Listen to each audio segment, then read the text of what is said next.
నిజామాబాద్ జిల్లా దర్పల్లి మండలంలో ఇప్పటి వరకు ప్రజాపాలన దరఖాస్తు ప్రక్రియలో భాగంగా కొనసాగిన సర్వేలో వాస్తవిక లబ్ధిదారుల జాబితాను గ్రామ సభలో గ్రామస్తులు ముందంచెలో వెల్లడించకుండా కేవలం అర్హులు అనర్హులు ఇచ్చిన దరఖాస్తులో పేర్లను చెప్పడమే కాక ఇందులో కేవలం అనర్హులైన ధనికుల పేర్లు నమోదు కావడంతో ఆగ్రహానికి గురైన లబ్ధిదారులు కాంగ్రెస్ ప్రభుత్వం పేద ప్రజల కడుపు కొట్టినట్లు అధికారులను నిలదీసిన ఘటన దర్పల్లి గ్రామ సభలో నెలకొంది. ప్రజాపాలన సర్వేల పేరుతో ప్రభుత్వం కాలయాపన చేస్తుందని ఆవేదన వ్యక్తం చేశారు.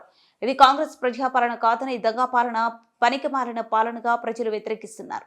ఇది గ్రామ సభ లేక స్థానిక ఎలక్షన్ల కాంగ్రెస్ ప్రభుత్వ ప్రచార సభను అన్నట్లుగా కొనసాగిందని ప్రతిపక్ష పార్టీల కార్యకర్తలు వెల్లడించారు.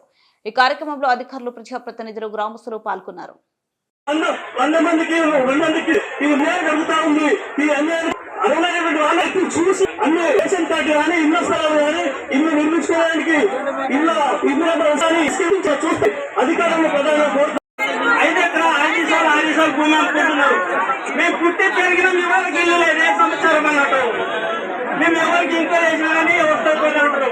ఇప్పుడు నేను పుట్టి 50 సంవత్సరాలు ఇదే ఉండే ఒక్క ప్లేట్ లేదు, 2 నిమిషం లేదు. మా నాయన కట్టిన ఇంట్లో ఉంటున్నా, అది ఒకటే ప్లేట్ ఇద్దరు నాన్న ఉంటాము. పరిస్థితి ఎట్లా మరి మేము అడిలో భూమి లేదు, మాకు అడిలో భూమి లేదు, మా పరిస్థితి ఎట్లా వచ్చు. 2 నిమిషం ఇల్లు ఇస్తలేదు ఏమన్నట్టు మరి. మేము ఊళ్ళో ఉంటలేమా, ఊళ్ళో ఓటింగ్ లేదా, మాకేం హక్కు లేదు చెప్పండి. ఇదేదో పరీక్షించండి. ఉన్న వాళ్ళకే 3 ప్లేట్లు 4 ప్లేట్లు ఉంటున్నాయి. కానీ ఈ సర్వే రిజల్ట్ చూస్తే ఉన్నత వర్గాలకే ఉపయోగం చేసే విధంగా సర్వే కనబడతా ఉంది.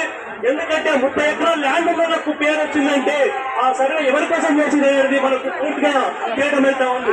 ఇప్పుడు చాలా మంది చెప్తారు మేము రోడ్డు బిల్లుంటున్నాం 150 పేరు చెప్పాలా అట్లని కాదు మాట్లాడితే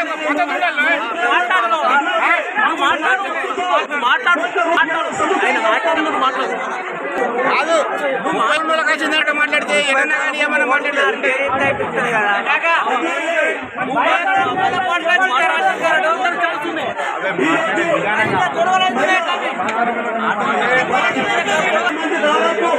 ఉపాధి పనిపోయి దాంట్లో అర్హులైనటువంటి వాళ్ళు కూడా చాలా మంది ఉన్నారు.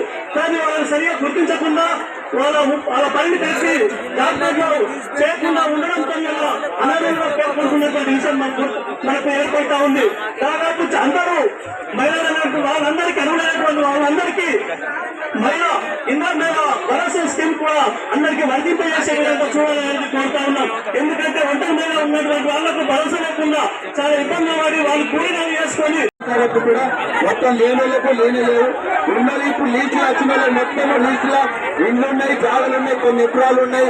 మొత్తం ఈ లీజులు ఉన్న వాళ్ళకు దయచేసి మాకైతే గుడిసె ఉన్నది, ఇల్లు లేదు.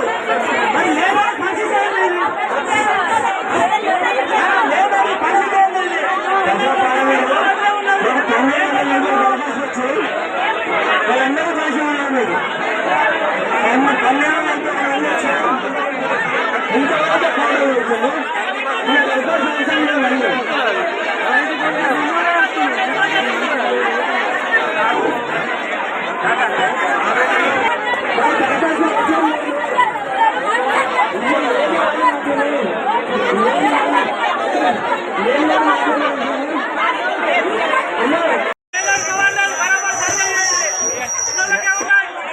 అందరికీ మాట్లాడే అవకాశం ఉంటుంది.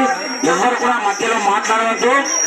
మీకు ఏ సమస్య ఉన్నా అందరికీ అప్లికేషన్ తీసుకోవడానికి కౌంటర్లు ఉన్నాయి, మాట్లాడడానికి కూడా మైక్ ఇస్తాము. అంతవరకు లబ్ధిదారుల లిస్టు తమ్ముడు